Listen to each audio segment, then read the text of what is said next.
तो हेलो प्यारे बच्चों, कैसे हैं आप लोग। मुझे उम्मीद है कि आप लोग ठीक होंगे, मस्त होंगे, स्वस्थ होंगे और पढ़ाई तो कर ही रहे होंगे। आज लेकर आए हैं 10th के सभी बच्चों के लिए एक शानदार चैप्टर, जो economics class 10th chapter number 6 है, जिसको बोलते हैं वैश्वीकरण। ये इतना शानदार चैप्टर है कि इससे आपको लगभग 6 नंबर का क्वेश्चन दिख ही जाता है। मिनिमम 5 या 6 नंबर का क्वेश्चन आपको दिख ही जाता है। तो आज हम पूरे वैश्वीकरण चैप्टर का खात्मा करेंगे, प्रयास करेंगे कि पूरा खलास कर दें। ठीक है, तो बस बने रहिए मेरे साथ और जल्दी से देख लेते हैं कि क्या है वैश्वीकरण। यदि अभी तक आप वीडियो को लाइक नहीं किए हैं तो लाइक कर लीजिए, सब्सक्राइब भी कर लीजिएगा, क्योंकि सारे चैप्टर का, चाहे वो इकोनॉमिक्स हो, चाहे ज्योग्राफी हो, हिस्ट्री हो, सबका वीडियो अब आपको लगातार मिलेगा ऐसे ही। ठीक है, तो स्टार्ट करते हैं बिना कुछ देखे, बिना कुछ सोचे, बिना कुछ समझे। Let's go. चलिए, तो पहला आपका जो चैप्टर है, ये आपके पास पहला नहीं है, चैप्टर नंबर ये 6 है। चैप्टर नंबर कितना है भाई? 6। और ये अर्थशास्त्र यानी इकोनॉमिक्स का आपका चैप्टर है। तो क्वेश्चन का सॉरी, पहला टॉपिक जो है आपका कह रहा है वैश्वीकरण। ठीक है, और वैश्वीकरण चैप्टर का नाम भी है। तो टॉपिक है नहीं वैश्वीकरण, नाम है चैप्टर का। तो आइए इसमें सबसे पहले कुछ बातें समझते हैं। देखिए, 1990 के पहले हमारे देश में जो मिनिस्टर थे, उसमें से एक सबसे फेमस मिनिस्टर थे, मंत्री थे, जिनका नाम था मनमोहन सिंह। और ये हमारे देश के वित्त मंत्री थे। और उस समय 1990-91 के आसपास हमारे देश की स्थिति बहुत ही खराब थी। और बाहर देशों से सामान को आयात करने के लिए हमारे देश में जो रुपया बचा था, फॉरेन करेंसी बचा था, विदेशी मुद्रा बचा था, वो मात्र 7 दिनों का ही बचा था। 7 दिन के लिए ही बचा था। अगर 7 दिन में पैसा हम जुगाड़ नहीं करते, रुपए जुगाड़ नहीं करते, तो हमारा देश उस समय बहुत पीछे चला जाता है, भूखमरी से लोग मरने लगता है, बहुत दिक्कतें हो जाती। तो उस समय जो वित्त मंत्री थे मनमोहन सिंह, वो बहुत ही जल्दी स्टेप उठाए और चले गए वर्ल्ड बैंक में, विश्व बैंक में। आपको पता होगा विश्व बैंक के बारे में, पढ़ी होंगे। तो जब विश्व बैंक में हो गए, तो विश्व बैंक से उन्होंने लोन लिया। और आपको पता है कि विश्व बैंक गरीब देशों को लोन देता है और विकासशील देशों को भी लोन देता है। लेकिन गरीब देशों को जो लोन देता है, उसमें वो ब्याज लेता है, वो इंटरेस्ट लेता है। लेकिन जो गरीब देशों को जो लोन देता है, उसमें ब्याज नहीं लेता है। और जो विकासशील देश होता है, विकसित देश होता है, उसमें अगर लोन देता है, तो वहाँ पे इंटरेस्ट जो होता है, जो ब्याज होता है, वो लेता है। ठीक है, तो भारत को जब लोन दिया वर्ल्ड बैंक ने, तो उन्होंने 3 शर्तें रखी। बोली कि ठीक है, ले जाइए आप लोन, हम आपको लोन देते हैं। आपके घर में, आपके देश में पैसे की कमी है तो लोन देवे करेंगे। दे दिए लोन। और लोन देने के साथ साथ भारत को तीन इतने 3 शर्त दिए कि इन शर्तों को आपको लागू करना पड़ेगा। और वो शर्त था मेरे भाई, आप पढ़े होंगे, एलपीजी का। किसका था? एलपीजी। एलपीजी, ठीक है, एलपीजी। ठीक है, लिबरलाइजेशन, प्राइवेटाइजेशन और ग्लोबलाइजेशन। ठीक है, ये 3 टर्म है। इसका हिंदी बोले तो उदारीकरण होगा। क्या होगा? उदारीकरण होगा। ठीक है, पी फॉर प्राइवेटाइजेशन, जिसको हम लोग निजीकरण बोलते हैं, निजीकरण बोलते हैं, समझते चलिएगा, निजीकरण बोलते हैं। और जी फॉर ग्लोबलाइजेशन, ग्लोबलाइजेशन को क्या बोलेंगे हम मेरे भाई? यहाँ बोलेंगे वैश्वीकरण, वैश्वीकरण। ठीक है, तो आज इन तीनों टर्मों को हम बारी बारी से समझेंगे और तीनों टर्म से क्या क्या क्वेश्चन आ सकता है, निजीकरण, उदारीकरण और वैश्वीकरण। और ये तीनों भारत में कैसे इंपॉर्टेंट है, भारत के लिए कितना अच्छा है, ये आपको हम बताएंगे। और ये तीनों के तीनों टर्म क्या है, कैसे काम करते हैं, सब आप जानेंगे। ठीक है, तो बस इसी चैप्टर में यही सब पढ़ना है हमको। एक बात ध्यान रखना, 1990-91, 1990-91 में ये तीनों के तीनों लागू कर दिए गए और वर्ल्ड बैंक ने पैसा भी दे दिया। ठीक है, चलिए आइए पढ़ते हैं। तो यहाँ पे क्या लिखा हुआ है, आप एक बार ध्यान से देखिए। यहाँ पे क्या लिखा हुआ है? कह रहा है कि 20वीं शताब्दी से, 20वीं शताब्दी मतलब 1900 ईस्वी के बाद से एक नए वैश्विक बाजार का युग शुरू हुआ। एक नए वैश्विक बाजार मतलब पूरे विश्व में बाजार का एक युग चालू हुआ। लेकिन हमारे देश में बहुत बाद में चालू हुआ। हमारे देश में वैश्वीकरण नहीं था। ये विकसित जो देश हैं, जैसे आप यूरोपीय कंट्री को जानते हो, अमेरिका को जानते हो, ये सब विकसित देश हैं। और इन सब देशों में 20वीं शताब्दी यानी 1900 के बाद से ही वैश्वीकरण का युग चालू हो गया। पूरे विश्व में व्यापार जो है फैल गया। ठीक है, तो आगे पढ़ते हैं।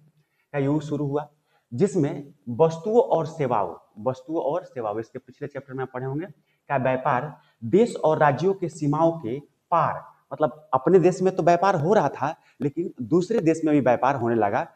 एक देश के लोग दूसरे देश में जाकर व्यापार करने लगे, दूसरे देश के लोग दूसरे देश में जाकर व्यापार करने लगे, ऐसे व्यापार आदान प्रदान होने लगा, एक देश से दूसरे देश में होने लगा। ठीक है। और सेवाओं का मतलब हुआ कि जैसे डॉक्टर्स, टीचर या बहुत सारी सेवाएं क्षेत्र ऐसा है जिसमें आदान प्रदान होने लगा, एक देश के लोग दूसरे देश में और दूसरे देश के लोग इस देश में। ठीक है। पूरी दुनिया में होने लगी। ठीक है। तो ये भारत को छोड़कर कहा जाए या भारत जैसे कुछ विकासशील देश हैं या गरीब देश हैं जिनको अगर छोड़ दिया जाए तो बाकी सब देशों में 1900 के बाद, चाहे 1900 से चालू हो गया था। ठीक है। अब हम समझते हैं कि मॉल क्या है। पहले एक टर्म, प्रश्न नंबर 1 कह रहा है कि मॉल क्या है। मॉल, आप लोग अपने शहर में, अपने जिला में, अगर आप गांव से बिलोंग करते हैं तो अपने जिला में या अपने शहर में आसपास में तो मॉल देखे ही होंगे। और मॉल से आप लोग कपड़ा या ग्रोसरी का सामान, दाल चावल या कोलगेट ब्रश, बहुत सारा चीज आप खरीदे होंगे। तो मॉल क्या है उसके बारे में कह रहा है। देखिए सिंपल सा हम बताते हैं भाई, इसमें क्या सोचना है। मॉल तो सब लोग जानता है। मॉल एक ऐसा बाजार होता है मेरे भाई, एक ऐसा जगह होता है जहां पे हर तरह के सामान मिलते हैं। ठीक है। याद रखना, आप देखते हैं मॉल में जब भी आप खरीदने जाते हैं तो कपड़ा भी मिलता है, कपड़ा के साथ साथ आपको दैनिक जीवन में उपयोग होने वाली बहुत सारी वस्तुएं भी मिलते हैं। और आपको पता है कि ग्रोसरी का सामान भी मिलता है, साबुन, सर्फ, चावल, दाल, खाने वाला भी सामान मिलता है, हर चीज मिलता है मॉल में। तो मॉल क्या कर रहा है कि ऐसा बाजार होता है जिसमें एक छत के नीचे उपभोग मतलब जो भी वस्तुएं का उपयोग करते हैं हम, सारी छोटी एवं बड़ी वस्तुएं उपलब्ध होती है, उसे क्या कहते हैं मेरे भाई? मॉल कहते हैं। ध्यान रखना, मॉल कहते हैं। अच्छा, मॉल भारत में एक नई अवधारणा है। भारत के छोड़कर और देश भी जो है इसमें भी एक अवधारणा है, बहुत बढ़िया अवधारणा है, जिसमें हम एक ही छत के नीचे सब चीज पा लेते हैं। हमको एक दुकान, दूसरे दुकान, तीसरे दुकान में नहीं जाना पड़ता है।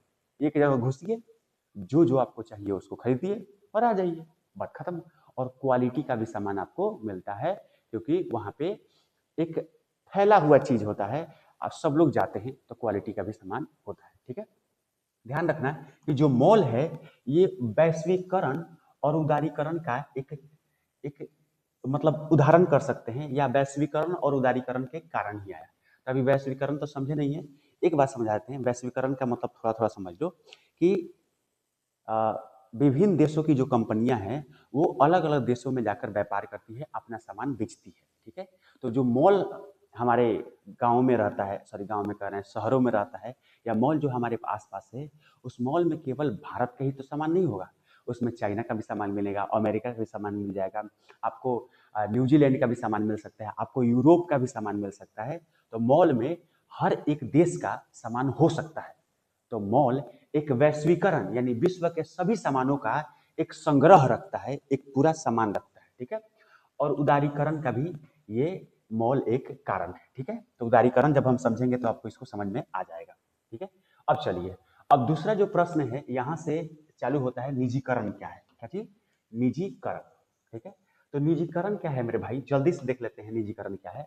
देखिए, निजीकरण का मतलब हुआ कि जब सरकार अपने हाथ में जो चीज भी होता है, सरकार के हाथ में जो भी चीज होता है, जैसे सरकारी कंपनी हो गई, सरकारी कोई चीज हो गया, उसको किसी निजी व्यक्ति के हाथ में बेच दे, या तो पूरा अंश बेच दे, 100% का 100% भाई ले लो, तुम ही चलाओ, या ऐसा करे सरकार कि पूरा ना बेचकर कुछ परसेंट रख के और कुछ परसेंट बेच दे, मतलब हिस्सेदारी ले ले। जैसे 50% उसके हाथ में, 50% अपने हाथ में रख ले, या 30% अपने हाथ में और बाकी 70% उसके हाथ में दे दे। तो ऐसे भी सरकार करती है। ठीक है।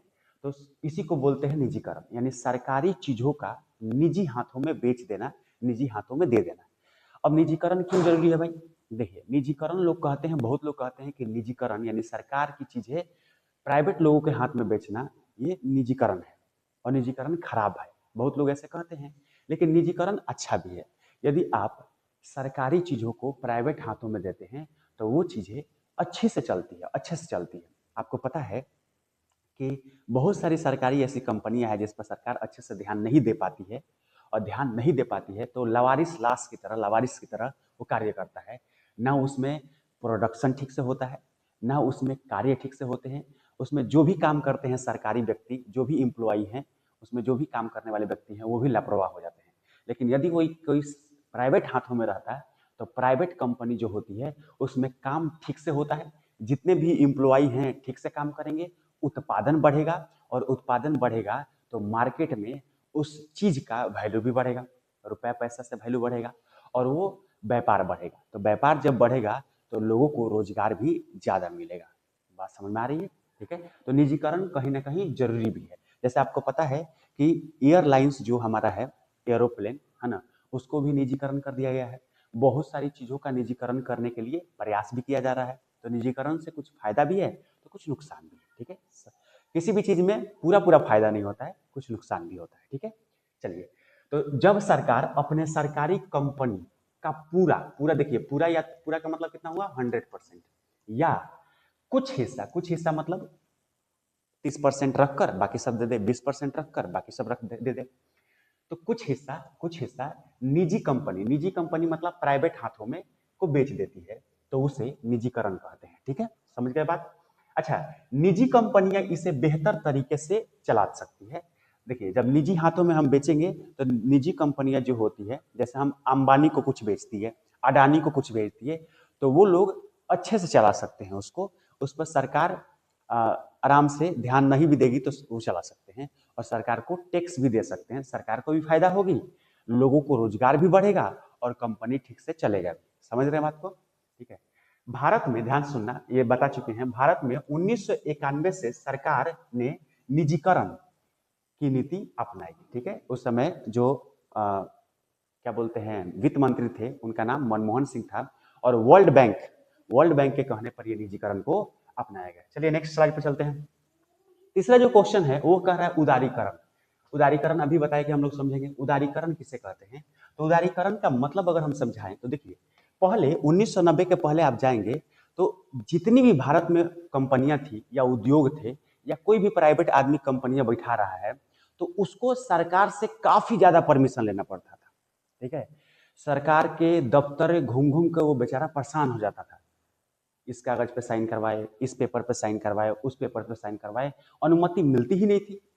कोई भी आप कंपनी खोलना चाहते हैं 1990 के पहले, अगर आप कोई भी कंपनी खोलना चाहते थे तो ऐसा अनुमति आपको मिलता ही नहीं था। ठीक है।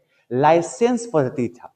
अगर आपको कंपनी खोलना है तो सरकार से लाइसेंस लेना पड़ेगा, चाहे वो किसी भी चीज का कंपनी हो।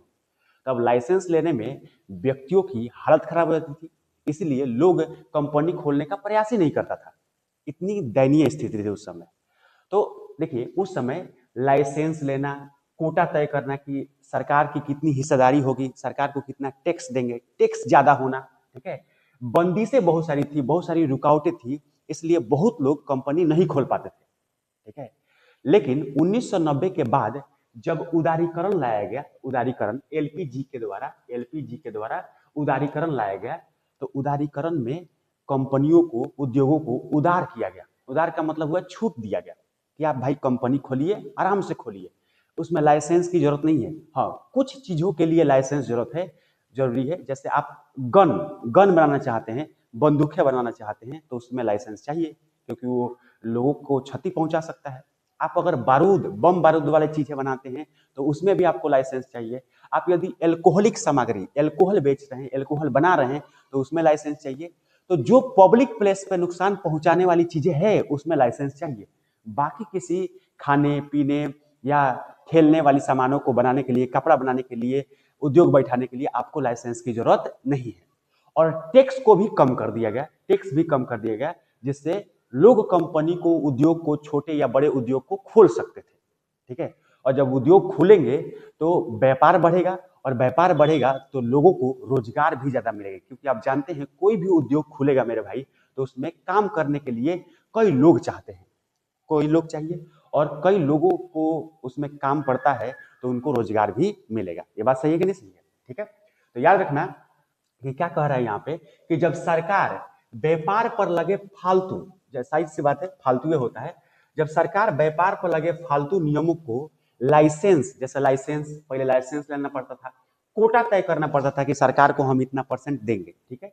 कोटा, बंदी से मतलब रुकावटों को हटा देती है, तो उसे हम क्या कहते हैं, उदारीकरण, मतलब उदार कर देती है। नहीं बोलते हम तोरा के उदार कर दनी, तो उदार मतलब छूट देना, समझ में आ गया, तो उदारीकरण कहते हैं। अच्छा, उदारीकरण के कारण व्यापार, क्या भाई, व्यापार और उद्योग आसानी से चल सकते हैं। जब आप कंपनी को छूट देंगे, जब आप कंपनी को टैक्स में छूट देंगे, तो कंपनियां ज्यादा प्रयास करेगी कि हम काम करें, मुनाफा कमाए, और आपको टैक्स भी दे देगी और रोजगार भी बढ़ जाएगा। बात समझ आ रही है। भारत में 1991 में उदारीकरण लागू किया गया, ये बता चुके हैं, ठीक है। चलिए अगले बढ़ते हैं। अगला जो टॉपिक है 4 नंबर, वो है वैश्वीकरण, ग्लोबलाइजेशन किसे कहते हैं। आ गया भाई, चैप्टर का नाम भी यही है। देखिए वैश्वीकरण क्या मतलब क्या हुआ। पहले भारत की अगर बात करें, हम भारत के बारे में ही पढ़ेंगे। भारत में 1990 से पहले जितने भी उद्योग थे वो लगभग सरकारी हाथों में थे, सरकार के हाथों में थे, और सरकार इसको छोड़ना नहीं चाहती थी। ऐसा क्यों भाई, सरकार चाहती थी कि अगर हम उद्योग को प्राइवेट हाथों में दे देंगे तो हो सकता है कि मेरा देश फिर से गुलाम हो जाए, लोग फिर से कब्जा करने लगे, क्योंकि ऐसे ही कब्जा हुआ था देशों पर, हमारे देश पर। तो 1990 के पहले उद्योगों को, कंपनियों को उतना छूट नहीं दी गई थी, ठीक है। तरह तरह की बंदिशें थी, तरह तरह की लुकआउटें थी, लाइसेंस प्रणाली था, तो उतनी छूट नहीं दी गई थी। और कंपनी यदि कोई प्राइवेट हाथों में है तो वो कंपनी केवल भारत में ही व्यापार करेगी। बहुत कम छूट था कि आप भारत के अलावा किसी दूसरे देश में अपने माल को, अपने प्रोडक्ट को बेच सके। ऐसा 1990 के पहले नहीं था, बहुत ज्यादा कसमकस था। लेकिन जब वैश्वीकरण 1991 में लागू किया गया, 1991 में वैश्वीकरण लागू किया गया, तो उसके बाद, उसके जस्ट बाद हमारे देश, चाहे किसी भी देश की जो कंपनियां हैं, हमारे देश की कंपनियां दूसरे देश में जाकर व्यापार कर सकती है, दूसरे देश में जाकर सामान बेच सकती है, और दूसरे देशों से व्यापार का साझा कर सकती है। और दूसरे देश की जो कंपनियां हैं वो अपने देश में आकर, हमारे देश में आकर व्यापार कर सकती है और सामान बेच सकती है। लेकिन 1990 के पहले मेरे भाई ये नहीं था, याद रखना।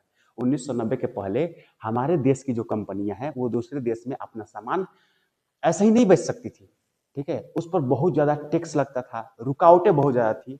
तो जब वैश्वीकरण लागू किया गया, जब वैश्वीकरण लागू किया गया, तो उसके बाद से हमारे देश की कंपनी दूसरे देश में और दूसरे देश की कंपनी हमारे देश में आकर सामान बेच सकती थी। तो पढ़ लीजिए, निजीकरण और उदारीकरण के नीति के द्वारा जब देश के बाजार और अर्थव्यवस्था को दुनिया के बाकी देशों के अर्थव्यवस्था से जोड़ा जाता है तो उसे हम वैश्वीकरण कहते हैं, ठीक है। ये बात सही है कि जब हम अपने देश के अर्थव्यवस्था या बाजार को दूसरे देश के बाजार या अर्थव्यवस्था से जोड़ते हैं तो उसे हम क्या कहते हैं, उसे हम कहते हैं वैश्वीकरण, यानी विश्व में पूरा फैलाव होना। अच्छा, वैश्वीकरण के दुनिया में ध्यान देखिए, वैश्वीकरण से दुनिया भर में पूंजी, पूंजी मतलब रुपया पैसा, वस्तु, सेवा और तकनीक, तकनीक टेक्नोलॉजी और लोगों का आदान प्रदान आसानी से हो सकता है, ठीक है। तो जाहिर सी बात है, अगर हमारे देश का और दूसरे देश के अर्थव्यवस्था में जुड़ाव होगा तो उस देश के लोग हमारे देश में आएंगे, हमारे देश के लोग उस देश में जाएंगे। और जब देश में लोगों का आदान प्रदान होगा तो करेंसी, जो रुपया पैसा होता है, उसका भी आदान प्रदान होगा, और रुपया पैसा तकनीक का आदान प्रदान होगा। तो ऐसे वैश्वीकरण से फायदा भी होता है, ठीक है। अगला जो बात है, वैश्वीकरण के मुख्य 5 अंग होते हैं। कितने अंग होते हैं भाई? 5। ध्यान रखिएगा, थोड़ा हम कैमरा देख ले एक बार। वैश्वीकरण के कितने अंग होते हैं भाई? 5। तब कौन कौन से 5 होते हैं, थोड़ा एक बार देख लेते हैं। पहला है व्यवसाय, माने व्यापार और व्यापार संबंधी अवरोधों की कमी, ठीक है। तो जब वैश्वीकरण अपनाया गया तो व्यवसाय में छूट मिला, ठीक है, और व्यापार संबंधी जितने भी अवरोध थे, रुकावटें थी, व्यापार में जितने भी रुकावट लोग डाल रहे थे, सरकारें डाल रही थी, उसको हटा दिया गया, ठीक है। अवरोध की कमी, समझ में आ गया। तो इसका मतलब क्या है, ध्यान से सुनिए। इसका मतलब है कि देशों के बीच खरीद बिक्री आसान बनाना है, ठीक है। तो जैसे वैश्वीकरण अपनाया गया तो देशों के बीच, दो देश, दो से अधिक देशों के बीच खरीद बिक्री जो हो आसान बन गया। माने एक देश का माल दूसरे देश में खरीद सकते हैं और दूसरे देश का माल इस देश में खरीद सकते हैं, बेच सकते हैं, ठीक है। पहले पहले की बात बता रहे हैं यहाँ से। पहले दूसरे देशों से माल लाने या भेजने में कई टैक्स और नियम थे। पहले अगर देखा जाए तो दूसरे देशों से माल लाने या ले जाने में बहुत सारे टैक्स लगते थे और नियम भी थे। अब इन्हें घटा दिया गया है ताकि विदेशी कंपनियां भारत में आकर सामान बेच सके, ठीक है। विदेशी कंपनियां भारत में आए और सामान बेच सके, और विदेशी कंपनियां भारत में आएंगी तो भारत को भी तो फायदा है, भारत को टैक्स मिलेगा और यहाँ के लोग उस कंपनी में काम करेंगे तो रोजगार भी मिलेगा। बात समझ में आ रही है कि नहीं आ रही है? चलिए, और भारतीय कंपनियां भी विदेशों में अपना सामान बेच सकती है। तो जब भारतीय कंपनी विदेशों में सामान बेचेगी तो भारत को मुनाफा होगा, और मुनाफा होगा तो भारत में फॉरेन करेंसी जो होता है, विदेशी मुद्रा, वो बढ़ेगा, जिससे भारत धीरे धीरे धीरे धीरे विकसित होता जाएगा, सॉरी विकसित की ओर बढ़ता जाएगा। ठीक है, तो मोदी जी तो लक्ष्य भी तो रखे हैं, 1947 तक हमको विकसित होना है। चलिए, दूसरा क्या है, 5 अंग में से ये दूसरा अंग है, पूंजी का निर्बाध प्रवाह। निर्बाध का मतलब होता है बिना अवरोध का, बिना अवरोध का प्रवाह, बिना रुकावट का प्रवाह। तो पूंजी, पूंजी मतलब रुपया पैसा का बिना रुकावट का प्रवाह होगा एक देश से दूसरे देश में। मतलब डॉलर आएगा हमारे देश में और रुपया जाएगा उसके देश में। ठीक है, ऐसे ही अलग अलग देशों की जो रुपया है हमारे देश में आएगी, और हमारे देश की जो रुपया है वो अलग अलग देशों में जाएगी। ठीक है, तो क्या है, यानी इसका मतलब क्या हुआ है, यहाँ पे बार बार कुछ हो जा रहा है, देखिए, यानी पैसे का आना जाना, पैसे का क्या आना जाना, पैसे का आना जाना आसान बनाना। ठीक है, अब विदेशी लोग भारत में निवेश, इन्वेस्टमेंट कर सकते हैं। आपको पता है विदेशी लोग हमारे देश में अलग अलग क्षेत्रों में निवेश करते हैं। ठीक है, कोई उद्योग में करता है, तो कोई बैंकिंग में करता है, तो कोई अलग अलग क्षेत्रों में, आधारभूत संरचना में भी लोग इन्वेस्टमेंट करते हैं। ठीक है, आपको पता है स्टॉक मार्केट, स्टॉक मार्केट जो हमारे देश में है, BSI NSI है, तो उसमें भी लोग इन्वेस्ट करते हैं। ठीक है, तो इन्वेस्ट कर सकते हैं, और भारतीय लोग भी विदेशों में पैसा लगा सकते हैं। जैसे किस में लगा सकते हैं भाई, शेयर बाजार में लगा सकते हैं, उद्योग में लगा सकते हैं, या बैंक में लगा सकते हैं। आपको पता है बैंक में जो आप रुपया जमा करते हैं वो शेयर मार्केट में घूम कर आता है, शेयर मार्केट में लगता है। ठीक है, तो विदेशी लोग हमारे देश में पैसा का इन्वेस्टमेंट कर सकते हैं, निवेश कर सकते हैं, और हमारे देश के लोग विदेशों में कर सकते हैं। ठीक है, चलिए, तीसरा जो है आपका, क्या हो गया भाई, बहुत खूबसूरत है। तीसरा जो आपका टर्म है वो देखिए, यहाँ पे तीसरा जो टर्म है, कह रहा है तीसरा, प्रौद्योगिकी मतलब तकनीकों का निर्बाध प्रवाह। निर्बाध मतलब बिना रुकावट के। तो आपको पता है कि जब वैश्वीकरण बढ़ेगा, वैश्वीकरण आएगा, तो तकनीक भी एक जगह से दूसरे जगह, यानी एक देश से दूसरे देश में आराम से प्रवाह हो सकते हैं बिना रुकावट के। ठीक है, आपको पता है कि यदि रूस से हमारा अच्छा संबंध है, तो रूस में जो अच्छी तकनीकें हैं, हो सकता है भारत को भी वो तकनीकें मिल जाए, या हमारे देश के लोग जो रूस में काम कर रहे हैं, तो वहाँ की तकनीकें वो लोग सीख कर जब भारत में आएंगे तो भारत में भी रूस का तकनीक आ जाएगा। अगर रूस का कोई आदमी भारत में काम कर रहा है तो भारत की तकनीक रूस में भी जाएगा। तो ऐसे तकनीकों का भी आदान प्रदान होता है, ये बात यही कह रहा है। अगला जो 4 नंबर टर्म है, कह रहा है श्रम का निर्बाध प्रवाह। श्रम मतलब जो काम करने वाले लोग हैं, काम करने वाले लोगों का बिना रुकावट का प्रवाह होता है। पहले ये था, पहले इतनी मतलब दिक्कतें थी 1990 के पहले, कि भारत देश के लोग विदेशों में अगर कमाना जाना चाहते हैं तो जल्दी वीजा नहीं मिलता था, जल्दी जाने को नहीं मिलता था। लेकिन आज देखिए कि भारतीय लोग कहाँ नहीं है, किस देश में नहीं है। ठीक है, विदेश के लोग अगर भारत में आना चाहते हैं तो कोई रुकावट नहीं है, आराम से कमाने के लिए आ सकते हैं। ठीक है, तो जो श्रम है, काम करने वाले लोग हैं, वो एक जगह से दूसरे जगह, यानी एक देश से दूसरे जगह देश में जाकर आराम से काम कर सकते हैं और पूंजी का, पैसा का निर्माण कर सकते हैं। ठीक है, पांचवा जो है, पांचवा टर्म, पूंजी की पूर्व परिवर्तनशीलता। यहाँ पे कह रहा है पूंजी, पूंजी मतलब रुपया पैसा, एक देश की रुपया दूसरे देश के रुपया में, एक देश की करेंसी दूसरे देश की करेंसी में आराम से परिवर्तन हो सकती है। जैसे आपको पता है कि अगर कोई आदमी अमेरिका में कमा रहा है, तो अमेरिका से वो अगर डॉलर ला रहा है तो आराम से भारत में उसको रुपए में चेंज कर सकता है। यदि कोई आदमी रुपया लेकर अमेरिका में जा रहा है तो आराम से अमेरिका में वो डॉलर में परिवर्तन कर सकता है। ठीक है, तो वैश्वीकरण के कारण पूंजी मतलब जो एक देश की करेंसी है, एक देश की जो रुपया है, साख है, वो दूसरे देश की करेंसी में परिवर्तन हो सकती है आराम से। तो ये भी पांचवा इसका क्या है, अंग है। तो ये सारा का सारा संभव जो है वो वैश्वीकरण के कारण ही हो पाया है। ठीक है, अगर वैश्वीकरण हम नहीं अपनाते तो पूंजी पूर्ण परिवर्तनशीलता नहीं होता। मतलब आप डॉलर लाते तो भारत में परिवर्तन नहीं हो पाता है रुपया में। अगर रुपया आप अमेरिका में ले जाते तो अमेरिका में रुपया डॉलर में परिवर्तन नहीं हो पाता। ठीक है, श्रम का आदान प्रदान नहीं हो पाता। आपको पता है कि एक देश के लोग दूसरे देश में जाकर काम नहीं कर पाते, अच्छे से काम नहीं कर पाते, भगा दिए जाते हैं। वैसे ही ये है, तो आप समझ चुके होंगे। ठीक है, चलिए आगे बढ़ते हैं। अगले जो टर्म है 5 नंबर, वो कह रहा है कि वैश्विक गांव किसे कहते हैं। चलिए पढ़ लेते हैं वैश्विक गांव। वैश्वीकरण तो सबने सुने थे, लेकिन वैश्विक गांव कह रहा है यहाँ पे। देखिए, वैश्विक गांव का मतलब हुआ मेरे भाई, सिंपल सा मतलब है कि वैसा गांव या वैसा एक स्थान, फेमस स्थान, जहाँ पे अलग अलग देशों के लोग रहते हो, काम करने के लिए रहते हो, या ऐसे ही रहते हो, अपना एक सोसाइटी बनाए हो, तो उन्हें हम वैश्विक गांव, ग्लोबल विलेज कहते हैं। ठीक है, तो देख लीजिए, ऐसा आधुनिक इलाका जहां अलग अलग देशों के लोग एक साथ मिलकर रह सके, उसे वैश्विक गांव कहते हैं। ठीक है, जैसे भारत में महाराष्ट्र एक राज्य है, आपको पता होगा। उस महाराष्ट्र में मुंबई के पास बहुत सारी जगहें हैं जहां वैश्विक गांव है। आपको पता है मुंबई बहुत फेमस है, तो मुंबई में अलग अलग देश के लोग आकर रहते हैं। मुंबई एक अच्छा जगह है। गुजरात जैसे हो गया, गुजरात में गिफ्ट सिटी हो गया, तो गुजरात में भी जो गिफ्ट सिटी है, वहां पे भी अलग अलग देशों के लोग रहते हैं और व्यापार अच्छा करते हैं। ठीक है, तो उसे कौन सा गांव बोलेंगे भाई? वैश्विक गांव बोलेंगे। बात समझ में आ गई? चलिए देखिए, सबसे पहले बाबू कि ये वीडियो जो है, हम कोशिश कर रहे हैं कि जल्दी से जल्दी बना दे, ताकि आप पढ़कर वन शॉट में सारे कॉन्सेप्ट समझ सके।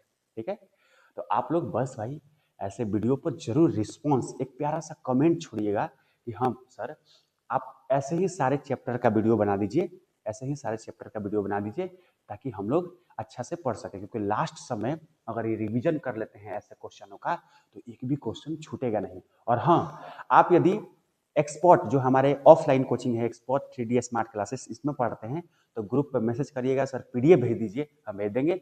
और नहीं तो अगर आप पीडीएफ चाहते हैं कि नहीं सर अलग से पीडीएफ हमको चाहिए, आप अलग से पढ़ रहे हैं, तो केम किंग जो चैनल का नाम है, केम किंग, इसी नाम से एक टेलीग्राम है, इस टेलीग्राम को ज्वाइन कर लीजिएगा। वहां पे आपको सब चीज का पीडीएफ, हर एक चैप्टर का पीडीएफ मिल जाएगा। ठीक है, और आराम से आप रिवीजन कर सकते हैं, शॉर्ट रिवीजन। ठीक है, आइए जल्दी से बिना टाइम गंवाए भाई जल्दी से पढ़ लेते हैं ना। 6 नंबर क्वेश्चन क्या कह रहा है कि बहुराष्ट्रीय कंपनी किसे कहते हैं? बहुराष्ट्रीय कंपनी, बहु मतलब क्या होता है? घर की बहू? नहीं भाई, घर की बहू नहीं।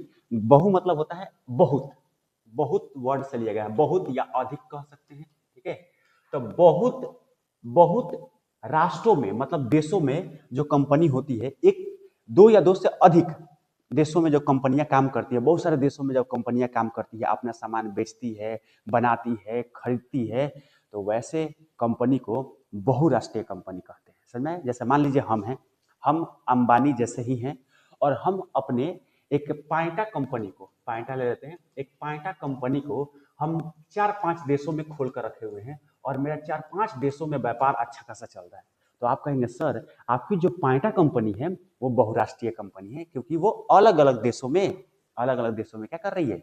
वो व्यापार कर रही है, व्यापार कर रही है। ठीक है, तो आइए पढ़ लेते हैं। ऐसा कंपनी जो एक से ज्यादा देशों में व्यापार और उत्पादन करता है, एक से ज्यादा देशों में व्यापार करता है या उत्पादन करता है। ठीक है, चीजों को बनाता है, चीजों को बेचता है, चीजों को खरीदता है। ठीक है, उसे कौन सा कंपनी कहते हैं? बहुराष्ट्रीय कंपनी कहते हैं। जैसे जैसे आप फोर्ड मोटर्स जानते हैं, फोर्ड कंपनी की गाड़ियां आती हैं, फोर्ड, फोर्ड मेरे घर भी कुछ दिन पहले थी, लेकिन पापा ने बेच दिया, उसके बाद दूसरे कंपनी की खरीदाई। तो फोर्ड, फोर्ड जो कंपनी की गाड़ियां है मेरे भाई, वो लगभग बहुत सारे देशों में चलती है, तो फोर्ड अच्छी कंपनी है, इसका इंजन बड़ा अच्छा होता है। सैमसंग का तो नाम सुना ही होगा भाई, सैमसंग का मोबाइल आता है। ठीक है, तो सैमसंग कंपनी भी बहुराष्ट्रीय कंपनी है, क्योंकि ये एक से अधिक देशों में काम करती है। कोको कोला हो गया, कोको कोला का तो नाम सुनते हैं, कोको कोला तो गाना तो सुने ही होंगे। नहीं, तो कोको कोला जो कंपनी है मेरे भाई, ये भी बहुराष्ट्रीय कंपनी है। और नोकिया, भाई नोकिया का नाम कौन नहीं सुना है? कीपैड वाला, जैसे नोकिया नाम सुनते हैं तो कीपैड वाला मोबाइल, भाई पहले जब ये स्मार्टफोन नहीं होता था तो नोकिया छाया हुआ था, आप समझ रहे हैं ना। तो नोकिया हो गया। इन्फोसिस एक कंपनी है जो टेक कंपनी है। टेक का मतलब होता है जो कंप्यूटर, जो कंप्यूटर और सॉफ्टवेयर पर काम करती है, जो विभिन्न देशों से, अ, विभिन्न देशों से क्या करती है? काम को लेती है और काम करती है। तो इन्फोसिस एक टेक कंपनी है, हमारे भारत में भी है, दिल्ली में है, दिल्ली में इन्फोसिस है। टाटा मोटर्स, ओहो टाटा मोटर्स, टाटा, रतन टाटा को कौन नहीं जानता है। तो जो टाटा की गाड़ियां आती है, टाटा मोटर्स जो होती है गाड़ियां आती है, ये सभी देशों में लगभग चलती है। ठीक है, तो देखिए भाई, अगर आपको स्पीड ज़्यादा लग रहा है तो थोड़ा स्पीड आप कम कर लेंगे। यूट्यूब में फंक्शन होता है, कम भी कर सकते हैं और ज़्यादा भी कर सकते हैं। और लग रहा है कि नहीं सर स्पीड बहुत कम है, हमको जल्दी जल्दी देखना है, तो आप आराम से स्पीड को बढ़ा के भी देख सकते हैं। समझ में आइल कर लो के ना आइल? आ जाइए भाई। चलिए आगे जो टॉपिक है, कह रहा है बहुराष्ट्रीय कंपनियों की कार्य प्रणाली। भाई बहुराष्ट्रीय कंपनी कैसे काम करती है, किस तरह काम करती है, ये हमको देखना है। ठीक है, तो आइए देख लेते हैं। एक नंबर कैसे काम करती है, इसके कुछ कारण दिए हैं। जैसे देखिए, पहला कारण है उत्पादन लागत घटाने का लक्ष्य। ठीक है, बहुराष्ट्रीय जो कंपनियां होती है वो चाहती है कि जो भी हम उत्पादित कर रहे हैं, जो भी हम बना रहे हैं, जिस चीज का भी हम निर्माण कर रहे हैं, उसमें उस चीज का लागत कम कर दें। मतलब उसमें जो रुपया लग रहा है, पैसा लग रहा है, उसकी लागत हम कम कर दें। ठीक है, कैसे कम करेगी वो, देखो यह कंपनियां वहां फैक्ट्री लगाती है। ये कंपनियां कहाँ फैक्ट्री लगाती है? वहां फैक्ट्री लगाती है जहां सस्ता श्रम, मतलब सस्ता लोग मिल जाए काम करने के लिए। अरे भाई, हम ही मान लो कोई कंपनी बैठा रहे हैं, हम ही कोई कंपनी बैठा रहे हैं, तो वहां कंपनी बैठाएंगे ना जहां पे मेरे कंपनी में काम करने वाले लोग सस्ते मिल जाए, है ना, कम दाम में हम श्रम खरीद ले। ठीक है, तो ऐसे जगह हम कंपनी लगाएंगे जहां लोग सस्ते मिले, कम दर पर मिले। ठीक है, सस्ता कच्चा माल मिले। भाई अब सामान बनाना है तो कच्चा माल तो चाहिए ही, तो सस्ता कच्चा माल नहीं मिलेगा तो हमको फायदा कैसे होगा, सरकार को टैक्स कैसे देंगे। ठीक है, सस्ते सस्ते संसाधन मिल जाए। तो कोई भी कंपनी चाहती है भाई, कोई भी, चाहे मेरी हो, चाहे आपकी हो, चाहे किसी की भी कंपनी हो, अंबानी अडानी, कोई भी कंपनी चाहती है कि हमको काम करने वाले लोग सस्ते मिले, दिहाड़ी उनका कम रहे। ठीक है, हमारा कच्चा माल भी क्या मिल जाए, सस्ता मिल जाए, और जितने भी संसाधन हैं, जैसे रूम का भाड़ा हो गया, जमीन हो गया, आपको पता है फैक्ट्री लगाने के लिए काफ़ी ज़्यादा जमीनों की आवश्यकता होती है ना, बहुत सारी चीज़ें लगती है, तो सस्ते मिलेंगे तो कंपनी वहां चाहती है कि हम क्या लगाएं, कंपनियां लगाएं। ठीक है, उदाहरण जैसे एक यहाँ पे उदाहरण दिया है, डाबर कंपनी। आप पता है डाबर एक कंपनी है, डाबर का टूथपेस्ट भी आता है, दंतमंजन। ठीक है, डाबर की कंपनी है, च्यवनप्राश भी आता है, डाबर के बहुत सारे औषधि भी आते हैं, दवाई होते हैं, एक हर्बल कंपनी है। तो डाबर जो कंपनी है ये कहाँ अपना उत्पादन करती है, नेपाल में करती है। देखिए नेपाल, नेपाल, अब ये नेपाल में क्यों करती है? ये तो भारत में भी कर सकती थी, ये अमेरिका में भी तो कर सकती थी, ये कहीं और भी तो कर सकती थी। तो ये भारत में क्यों करती है, ध्यान से सुनिए, क्योंकि क्योंकि यहाँ जमीन और मजदूर सस्ते मिलते हैं। मतलब नेपाल में जमीन, कंपनी बैठाने के लिए जमीन, और यहाँ मजदूर एकदम सस्ते मिलते हैं। ठीक है, तो इसीलिए डाबर जो कंपनी है वो कहाँ बैठाती है। चलो दो नंबर जो यहाँ पे दो नंबर है, मतलब यही जो आप टॉपिक पढ़ रहे हैं कि बहुराष्ट्रीय कंपनियों की कार्यप्रणाली कैसे होती है, तो एक नंबर ये हो गया। और दो नंबर इसका यहाँ पे है, देखिए कह रहा है कि विश्व स्तर पर उत्पादन। बहुराष्ट्रीय जो कंपनियां होती है वो कोशिश करती है कि पूरे विश्व में प्रत्येक देश को हम कवर करें, प्रत्येक देश में, हर एक देश में उत्पादन करें जहां तक संभव हो सके। ठीक है, तो देखिए बहुराष्ट्रीय कंपनियां दुनिया के अलग अलग देशों में सामान और सेवाएं बनाती है, और इससे ये कंपनियां ज्यादा मुनाफा कमाती है। ठीक है, तो अलग अलग देशों में ये व्यापार करती है। इंडिया में हो गया, चाहे इंडिया को छोड़कर और देश हो गए, वहां पे ये व्यापार करती है, अपना सामान बेचती है, सामान खरीदती है, और लोगों को रोजगार भी देती है और ज्यादा मुनाफा कमाती है। और एक नया टर्म यहाँ पे आ गया, इसको आप जरूर याद रखिएगा, आउटसोर्सिंग। आउटसोर्सिंग क्या होता है? आउटसोर्सिंग देखिए, आउटसोर्सिंग बड़ा अच्छा चीज है, समझिएगा थोड़ा। मान लीजिए कि हमको एक कार का निर्माण करना है, तो कार में, कार का बॉडी पार्ट होता है, ऊपर का जो पार्ट लग रहा था, डब्बा होता है, इंजन होता है, टायर होता है, स्टेयरिंग हैंडल होता है, साइलेंसर होता है। ये देखिए साइलेंसर, जैसे मान लीजिए हमको साइलेंसर, सोचिए साइलेंसर लगाना है, साइलेंसर हो गया एक नंबर। हमको ट्यूब लगाना है, टायर लगाना है, क्या लगाना है भाई? टायर लगाना है। ठीक है, फिर इंजन बनाना है, इंजन बनाना है, फिर और भी चीजें बनाना है, ये सब कार में लगेगा। कार बनाने के लिए मेरी एक कार की कंपनी है। ठीक है, तो देखिए अगर हम एक ही देश में ये सब के सब चीज बनाकर और कार बनाएं तो हमको नुकसान हो सकता है, क्योंकि हो सकता है कि अगर भारत में मेरी कंपनी है तो वहाँ वहाँ साइलेंसर बनाने वाले धातु सस्ते मिले। ठीक है, लेकिन बाकी चमड़ा हो गया, इंजन हो गया, उसका डब्बा हो गया, वो सब महंगा मिल सकता है। तो हम आउटसोर्सिंग का मतलब सबसे आसान होता है कि अब नाक तो बहुत बह रहा है भाई, चलो कोई बात नहीं, पढ़ाइए लेंगे आप लोगों के लिए। देखिए, तो अब हम क्या करेंगे कि मान लीजिए कि हमको 5 पार्ट बनाने हैं, 5 पार्ट लगता है, 5 चीजें लगती है कार बनाने में। तो हम ऐसा ऐसा जगह खोजेंगे, ऐसा ऐसा देश खोजेंगे जहाँ पे ये पांचों चीजें अलग अलग जगह पे सस्ता मिले। जैसे मान लो कि नेपाल हो गया, नेपाल में हो सकता है कि जो धातु है, साइलेंसर बनाने वाली धातु, वो सस्ता मिले। तो हम क्या करेंगे, अपना एक कंपनी बैठा देंगे नेपाल में, और नेपाल से केवल साइलेंसर बनवाएंगे। क्या बनाएंगे? साइलेंसर। अब मान लो टायर ट्यूब है, तो ये जापान में मान लो जापान में टायर और ट्यूब सस्ता मिलता है, वहां सस्ता खरीदा जा सकता है या बनाया जा सकता है। तो हम एक कंपनी बना देंगे जापान में, और जापान में टायर और ट्यूब वहां पे निर्माण करवाएंगे, क्योंकि यहाँ पे सस्ता पड़ रहा है। इंजन मान लो अमेरिका में इंजन जो है वो सस्ता बनेगा या मिलेगा। तो हम एक अमेरिका में कंपनी बैठा दिए जहां पे इंजन एकदम सस्ता मिल जाएगा। बात समझ में आ रही है? तो अमेरिका में एक कंपनी बैठा देंगे जहां पे इंजन क्या मिलेगा? सस्ता मिलेगा।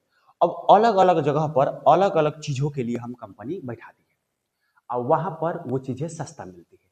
अब क्या करेंगे, सब जगह से सारी सामानें मंगाकर और एक जगह सबको एक साथ जोड़कर और कार का निर्माण कर देंगे। तो हमको ऐसे फायदा होगा, क्योंकि जहां जहां जो चीज सस्ता मिल रहा था वहां पे उसकी कंपनी बैठा दी है। ठीक है, और वहां वो चीज सस्ता मिल गया, बन गया, निर्माण हो गया। अब उसको एक जगह मंगाकर कार का निर्माण कर देते हैं, जिससे कार सस्ता पड़ता है। ठीक है, तो उसको क्या बोलते हैं? आउटसोर्सिंग। देखिए, ये कंपनियां सारा काम खुद नहीं करती है, सारा काम खुद नहीं करती है, वे अलग अलग देशों में अलग अलग काम देती है। ठीक है, जहां वह काम सस्ते में और अच्छे से हो जाए। तो कोई भी कंपनी खुद से काम सब नहीं करती है, या एक जगह सारा काम नहीं करती है, अलग अलग देशों में वो काम बांट देती है या अलग अलग कंपनियों को दे देती है, क्योंकि वहां पे वो चीज सस्ता हो रहा होता है। ठीक है, एक जगह करेंगे तो कुछ चीजें सस्ता हो जाएगा, कुछ महंगा हो जाएगा। बात समझ में आ रही है? आगे बढ़ते हैं। चलिए, अगला जो टर्म है, बहुराष्ट्रीय कंपनियां अपने उत्पादन को कैसे फैलाती है। ये क्वेश्चन है, बहुराष्ट्रीय कंपनियां अपने उत्पादन को कैसे फैलाती है, ये हमको देखना है। तो आइए देख लेते हैं कैसे फैलाएगी भाई। स्थानीय कंपनियों को खरीद कर। पहला भाई, जितनी भी बहुराष्ट्रीय और बड़ी कंपनियां होती है, वो स्थानीय कंपनियों को, जो छोटे मोटे कंपनियां होती हैं, उनको वो खरीद लेती है। अब इससे फायदा क्या होता है? देखिए, बहुराष्ट्रीय कंपनियां किसी देश की स्थानीय जो छोटी कंपनियां होती हैं उनको खरीद लेती है, और फिर उसी नाम के, मतलब अपने ही नाम से या ब्रांड के साथ उत्पादन करती है। ठीक है, इससे क्या होता है कि छोटी जो कंपनियां होती है, जो स्थानीय कंपनियां होती है, वहां के माहौल को जानती है, वहां कैसे उत्पादन होता है, क्या उत्पादन करना है, लोगों को क्या चाहिए यहाँ, वो सारी चीजें जानती है। अब जो बहुराष्ट्रीय कंपनी है, जो बड़ी कंपनी है, वो स्थानीय लोगों के बारे में उतना नहीं जानती है कि इसको क्या चाहिए भाई। ठीक है, अब क्या करेगी, बहुराष्ट्रीय कंपनियां स्थानीय कंपनी को जब खरीद लेगी, तो वो स्थानीय कंपनी से पता कर पाएगी कि यहाँ पे लोगों को क्या चाहिए, और वही चीज उत्पादन करेगी। ठीक है, और जब उसी चीज का उत्पादन करेगी मेरे भाई, तो वहां पे सामान ज्यादा बिकेगा, रोजगार भी बढ़ेगा। बात समझ आ रही है? तो स्थानीय कंपनियां छोटे मोटे कंपनियों को क्या करती है? खरीद लेती है। समझ में आ गया? चलिए, दूसरा जो है बात, दूसरा, स्थानीय कंपनियों के साथ साझेदारी करना। तो स्थानीय कंपनी को जब खरीदेगी तो उसके साथ साझेदारी भी करेगी। साझेदारी का मतलब हुआ कि उसके साथ डील करेगी कि भाई देख, हम आते मिल के उत्पादन कर जाई, और उत्पादन करके तोर हिस्सा इतना परसेंट रही, हमारा हिस्सा इतना परसेंट रही। ठीक बा? ऐसे जैसे आप मूवी एक देखे होंगे, इसमें अक्षय कुमार और एक और उसमें है, पैसा मिलकर चुराते हैं और वहां पे बांटते हैं, ये तोर इतना, एक तुम्हारा, एक मेरा, एक दूसर का तुम्हारा, दो मेरा, तीसर का तुम्हारा, तीन मेरा, ऐसे करके अक्षय कुमार लूट लेता है उसका पैसा। ठीक है, तो स्थानीय कंपनी के साथ क्या करती है? साझेदारी।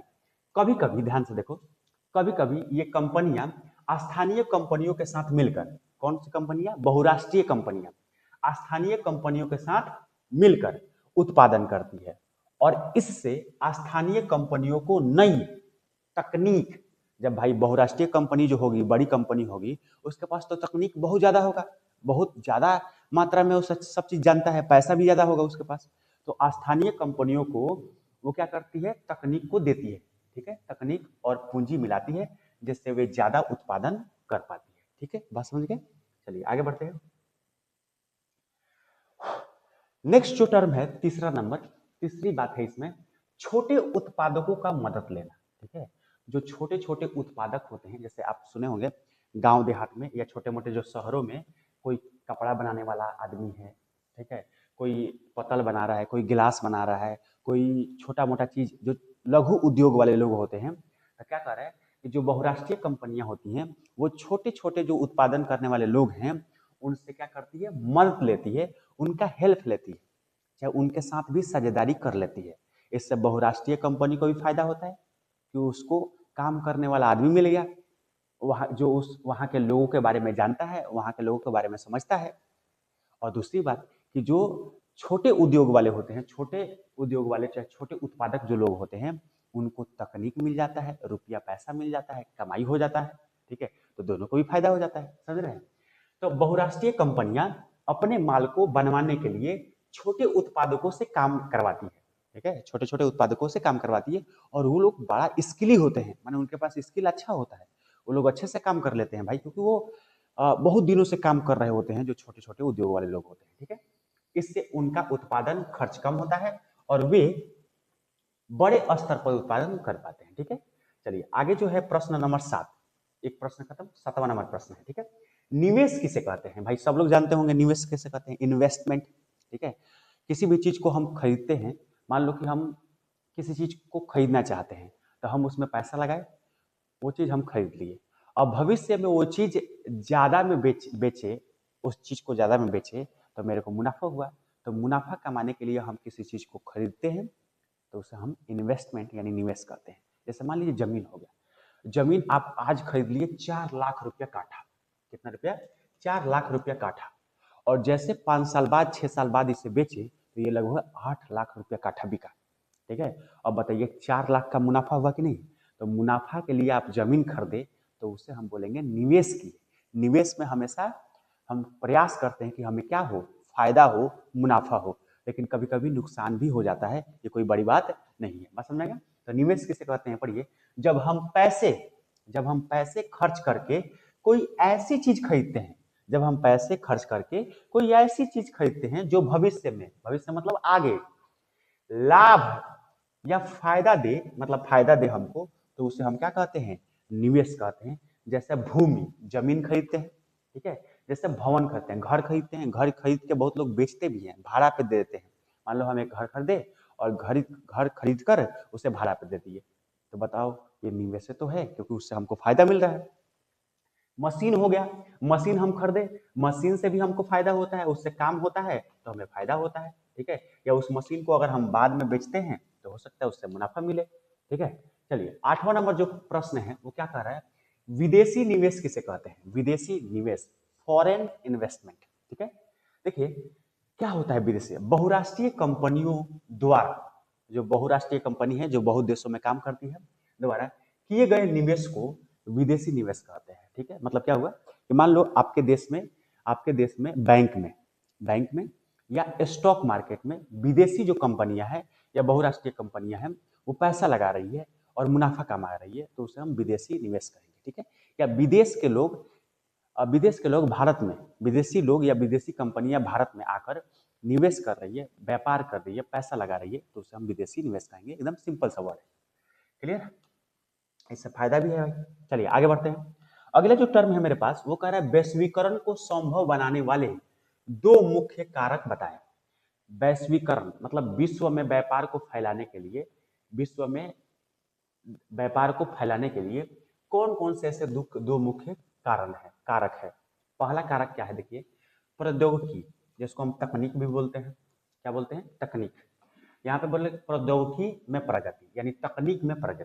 ठीक है, तो तकनीक में प्रगति होगा तो वैश्वीकरण बढ़ेगा। ठीक है, कैसे, यातायात, यातायात मतलब आने जाने, सड़क हो गया, रेलवे हो गया, ये सब यातायात की साधन है, गाड़ियां हो गई, जहाज हो गए। ठीक है, तो यातायात तकनीक के द्वारा सामान ले जाने के खर्च और समय में कमी। ठीक है, अगर मान लीजिए कि हम सड़क यातायात सड़क को अच्छा बना दे, या रेलवे को अच्छा कर दे, समय पे कर दे, या हवाई जहाज को भी समय पे कर दे, अच्छा कर दे।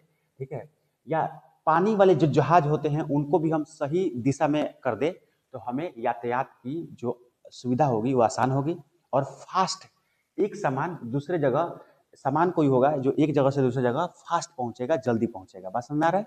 ठीक है। तो यातायात में यातायात के तकनीकों में अगर वृद्धि होती है तो सामान ले जाने में खर्च कम लगते हैं और समय भी कम लगता है। और कंटेनर का भी उपयोग होने, आपको पता है कंटेनर क्या होता है? सामान ले जाने के लिए शिप, जो बड़े बड़े शिप होते हैं उस पर बड़ा बड़ा कंटेनर होता है सामान ले जाने के लिए, माल ले जाने के लिए। ठीक है। उपयोग होने से सामान सस्ते में भेजा जा सकता है। तथा संचार और सूचना तकनीक, फोन हो गया, मोबाइल हो गया, इसके वजह से भी तुरंत संपर्क संभव हो जाता है। मतलब मोबाइल से संचार तकनीक के मदद लेकर हम लोग तुरंत फोन से तुरंत संपर्क कर लेते हैं किसी से भी, और संपर्क करके आराम से किसी भी चीज को डील कर लेते हैं, रुपया पैसा का डील कर लेते हैं। ठीक है।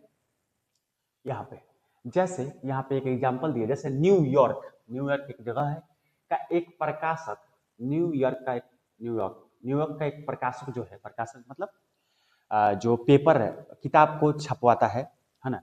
तो न्यूयॉर्क का जो एक प्रकाशक है जो किताब को छपवाता है, अपने डिजाइन को मुंबई भेजता है। तो न्यूयॉर्क का जो प्रकाशक है वो अपने डिजाइन को जो वो छपवाना चाहता है, मान लो हमको कुछ छपवाना है, जैसे हम चाहते हैं कि इसको हम छपवाएं, बुक बनवाएं इसका, ठीक है, छपवाना चाहते हैं, तो हम क्या करेंगे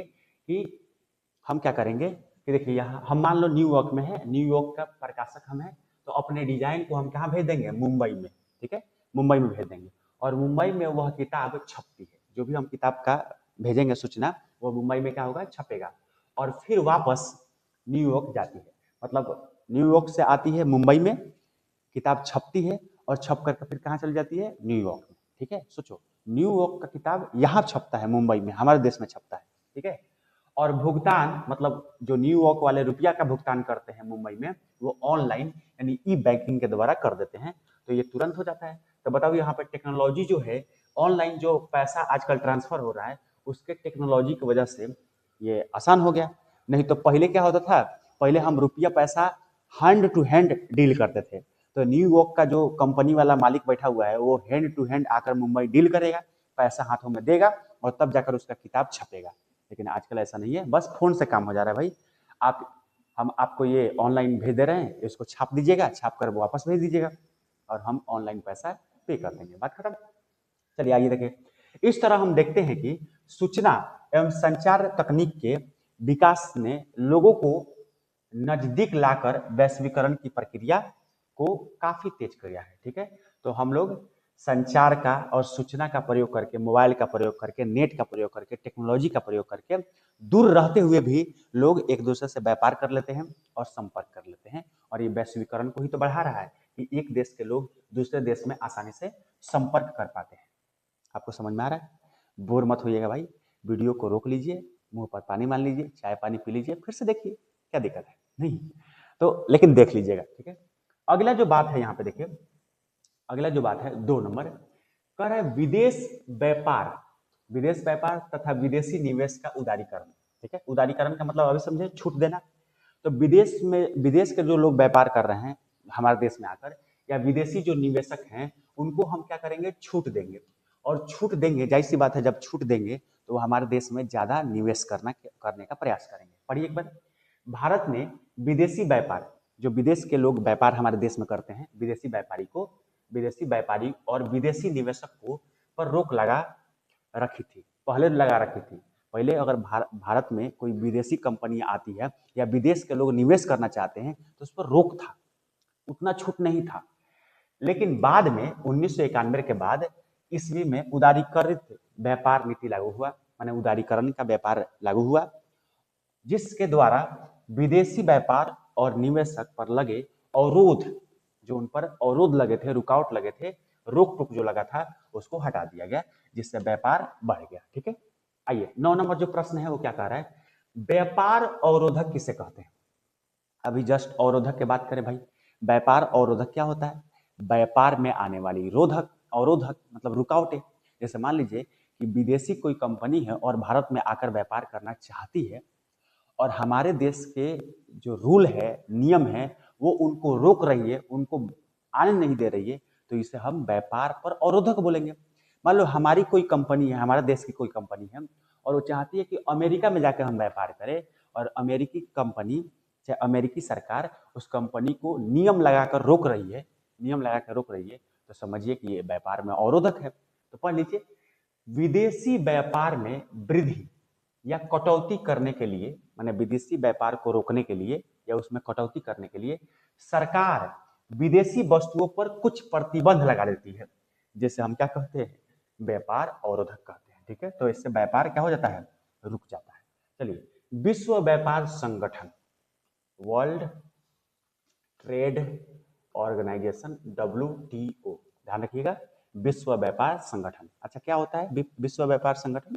विश्व व्यापार संगठन एक विश्व के व्यापार को देखने के लिए, मैनेज करने के लिए एक संगठन बताया गया है, जिसमें वैश्विक बाजार को एक संतुलन में ला सके कि सभी देश के लोग आपस में व्यापार कर सके, है ना, उसमें होने वाली त्रुटियों को, नियमों को सुधार सके और लगा सके। तो ये WTO करता है, वर्ल्ड ट्रेड ऑर्गेनाइजेशन, विश्व व्यापार संगठन। क्या है भाई विश्व व्यापार?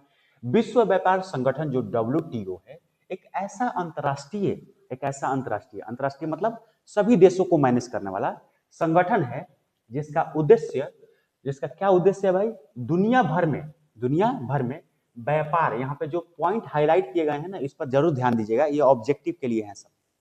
व्यापार को आसान और खुला बनाना। खुला का मतलब एक देश के लोग दूसरे देश में व्यापार आसानी से कर सके, बनाना। इसकी स्थापना जनवरी 1995 में किया गया था। कब किया गया था भाई?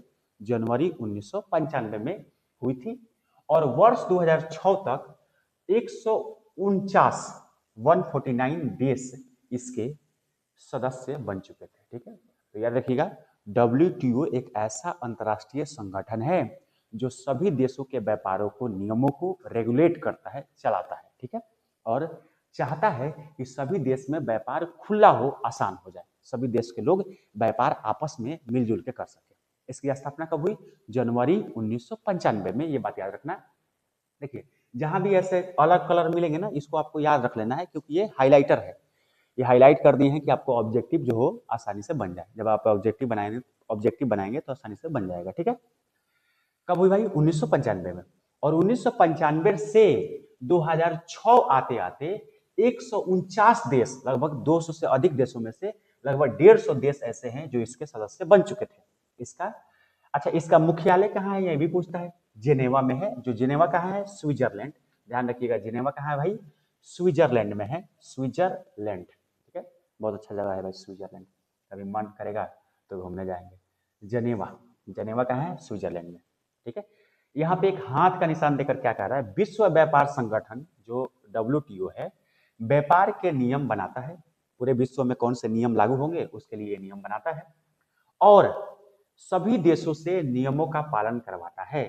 ठीक है, जो WTO है वो सभी देशों के लिए व्यापार का जो नियम होता है कि व्यापार में कौन कौन से नियम लागू होंगे वो बनाता है, और सभी देशों से कहता है कि भाई ये नियम आपको पालन करना पड़ेगा। ठीक है, तो और सभी देशों से नियमों का पालन करवाता है, तथा सभी को मुक्त व्यापार, फ्री ट्रेड, मुक्त व्यापार मतलब आराम से छूट है आपको व्यापार करने की, इधर से उधर जाकर आप व्यापार करिए, फ्री है पूरा, की सुविधा देता है। ठीक है, कोई भी अगर देश दूसरे देश को रोकता है व्यापार करने से, ठीक है, तो वो WTO में जाके कंप्लेन कर सकता है, ऐसा नहीं होता है। ठीक है, कर सकता है आराम से।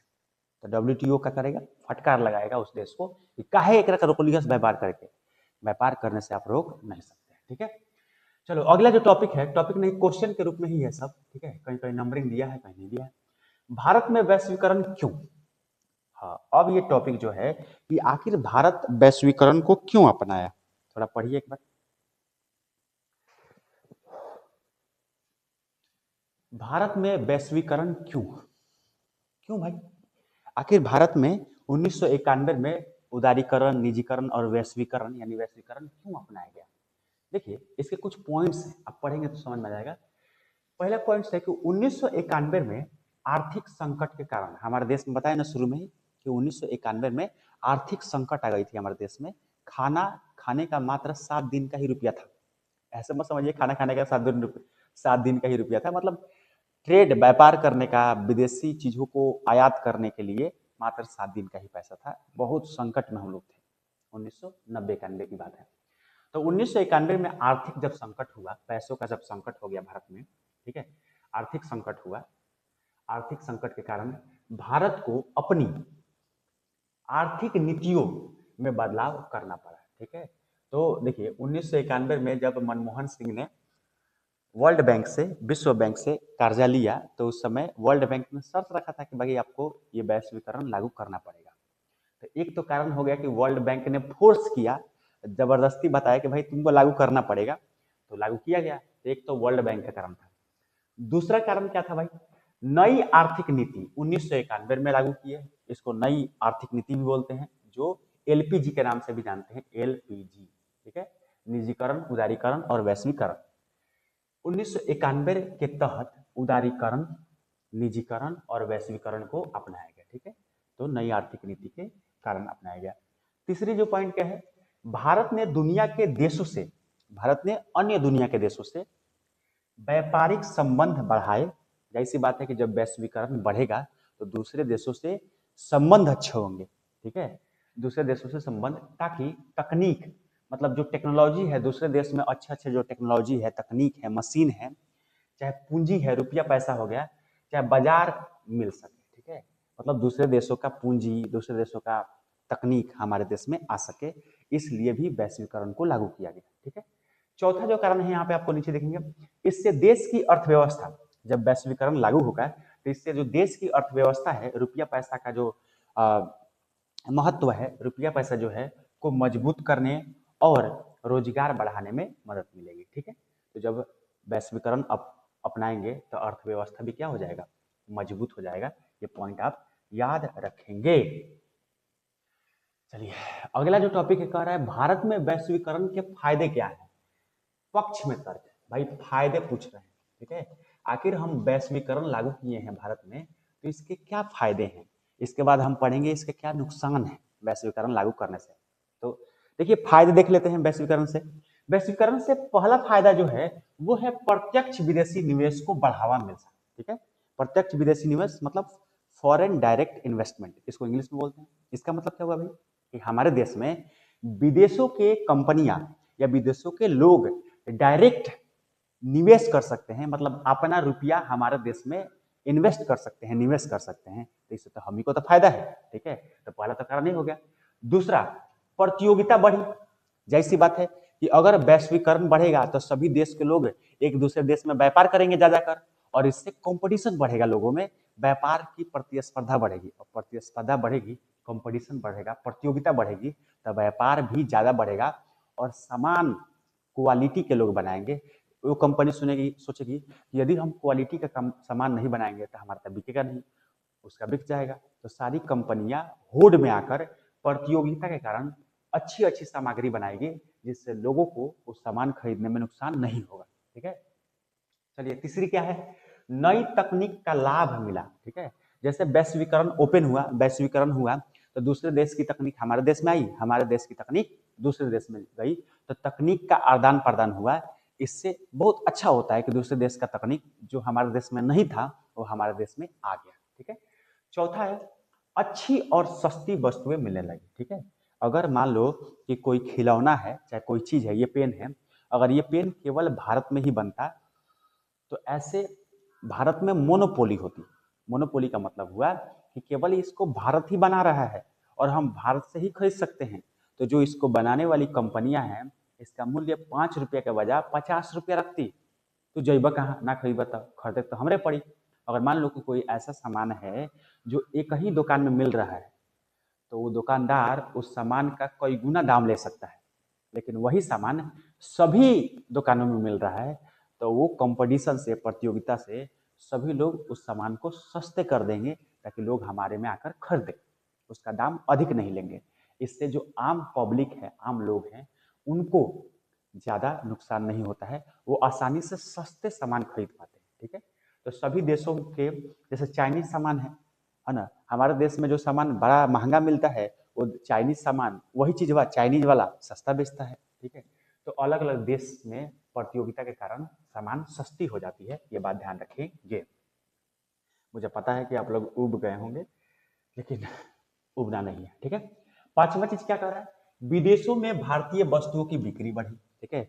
जो पहले 1990 के पहले हमारे देश में सामान बनते थे, वो ज्यादातर सामान हमारे ही देश में बिकते थे, तो हमारे देश की कंपनियों का उतना फायदा नहीं होता था। अब हमारे देश की जो कंपनियां हैं वो अपना सामान अपने देश में तो बेच ही रही है, दूसरे देश में भी ले जाकर बेच रही है। इससे हमारे देश की कंपनियों का व्यापार बढ़ रहा है, और व्यापार बढ़ने से ये हुआ कि हमारे देश में जो जीडीपी है वो बढ़ेगा, ठीक है, पैसा बढ़ेगा, अर्थव्यवस्था बढ़ेगी, तो ये हो गया, ठीक है। छठवा जो चीज है, उत्पादन का स्तर ऊंचा हुआ, ठीक है। तो बता, वैश्वीकरण जब हुआ, वैश्वीकरण तो कंपटीशन बढ़ा, चीजों का उत्पादन ज्यादा हो गया, ठीक है। सब लोग बेचने के, हम अपने देश में बेचेंगे, दूसरे देश में बेचेंगे, तीसरे देश में बेचेंगे, सारे देश में बेचेंगे, व्यापार फैलाएंगे। इस चक्कर में सब लोग अपना उत्पादन बढ़ाने लगे, यानी सामान का उत्पादन बढ़ने लगा, और जब सामान का उत्पादन बढ़ने लगा तो उसका मूल्य घटने लगा, और जब मूल्य घटेगा तो आप लोगों को सामान खरीदने में आसानी मिलेगी। जैसे मान लो ये पेन है, पेन का उत्पादन बढ़ गया, बहुत ज्यादा उत्पादन कर दिया गया, तो इस पेन का मूल्य घट जाएगा, आप आराम से पेन सस्ते में खरीद सकते हैं, ठीक है। और 7 जो है यहाँ पे 7 नंबर, बैंकिंग, जो बैंकिंग व्यवस्था है और वित्तीय सेवाओं में सुधार आया, ठीक है। जब व्यापार बढ़ेगा तो रुपया पैसा का लेखा जोखा भी बढ़ेगा, रुपया पैसा का आदान प्रदान भी बढ़ेगा, जिससे बैंक और चौकन्ना होगा कि भाई पैसा आ रहा है, पैसा जा रहा है, आ रहा है, हमको भी फायदा हो रहा है। तो बैंक अपने जो कार्य प्रणाली है उसमें सुधार लाने लगी, सारे बैंक सुधर गए। लेकिन पहले बैंक बड़ा खराब होते थे, अब सारे बैंक अच्छे से काम कर रहे हैं, सेवाएं और सुविधाएं अच्छे से दे रहे हैं। तो इतनी बातें आपको समझ में आ गई होगी। चलिए, अब जो है भारत में वैश्वीकरण पर विवाद, क्या विवाद है भाई। भारत में जो वैश्वीकरण लागू हुआ 1991 में, तो अब उस पर क्या विवाद है। कुछ लोगों का विवाद रहता है कि वैश्वीकरण लागू करने से कुछ विवाद है, देखते हैं क्या विवाद है। चलिए देखिए, कुछ विशेषज्ञ, विशेषज्ञ जो मतलब जानकार लोग होते हैं, जानकार, कुछ जानकार लोग मानते हैं, कुछ जानकार लोग, कुछ, सब लोग नहीं, कुछ ही लोग, कुछ जानकार लोग मानते हैं कि अगर वैश्वीकरण को बढ़ावा दिया जाए, वैश्वीकरण खोला जाए, तो इससे गरीब, क्या, गरीब और मजदूरों को नुकसान हो सकता है। लो, नुकसान हो सकता है, अब कैसे हो सकता है ये बताए हैं भाई, कैसे हो सकता है, देखिए कैसे हो सकता है। और वैश्वीकरण से बड़ी कंपनियां फायदा उठाती है, लेकिन छोटी कामगार पीछे छूट जाते हैं, ठीक है। कहना क्या चाहते हैं कि यदि वैश्वीकरण हम खोलते हैं या वैश्वीकरण अपनाते हैं, तो जो छोटे छोटे लोग हैं, जो अपने हाथों से कपड़े बुनते हैं, अपने हाथों से कोई सामान बनाते हैं, जो छोटे छोटे उद्योग वाले लोग हैं, वो बड़े उद्योग से दब जाएंगे, क्योंकि जब वैश्वीकरण बढ़ेगा तो दूसरे देश के जो बड़े बड़े उद्योग हैं वो किसी किसी देश में जाकर, किसी किसी देश में जाकर अपना व्यापार फैलाएंगे, छोटे छोटे जगहों पर अपना सामान फैला देंगे, जिससे लोगों को सस्ता पड़ेगा सामान, और लोग उसी से खरीदेंगे। और जो वहाँ के स्थानीय लोग हैं जो उस चीज को बनाते हैं, वो लोग तो भाई हतोत्साहित हो जाएंगे, वो लोग तो सोचेंगे कि हमारा तो मार ले गया सब ये, ठीक है। जैसे आप लोग बताइए कि मान लो कि आपका पतल का दुकान है, चाहे आप कपड़ा बनाते हैं, आप कपड़ा बुनते हैं, आप स्वेटर ठंडी के दिन में स्वेटर बुन बुन कर हाथ से और अपने गांव में बेचते हैं, मान लीजिए आप अपने गांव में बेच रहे हैं, ठीक है।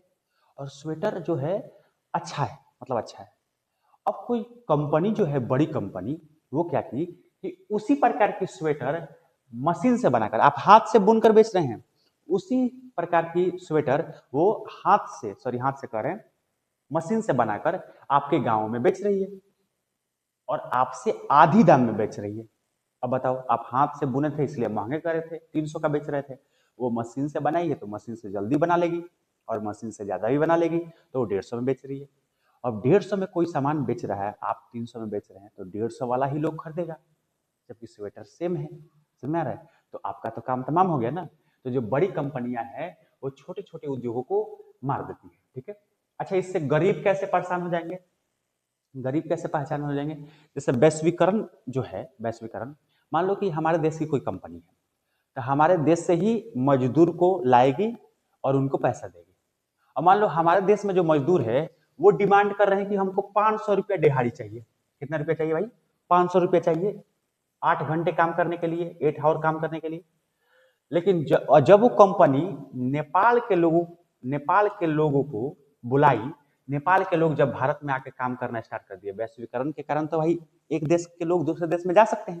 तो नेपाल के लोग जब भारत में आकर काम करे तो ये बोले भाई हमको 500 नहीं चाहिए, हमको आप 300 रुपया ही दे दो, हम आराम से काम कर लेंगे। तो कंपनी आपको रखेगी 500 पर या नेपाल वालों को रखेगी 300 पर। जैसी बात है, कंपनी को सस्ते मजदूर चाहिए तो वो 300 रुपया वाले नेपाली को रखेगी। ठीक है, तो बताइए इससे जो ये गरीब आदमी है जो 500 का डिमांड कर रहे थे, ये तो उधार में गए।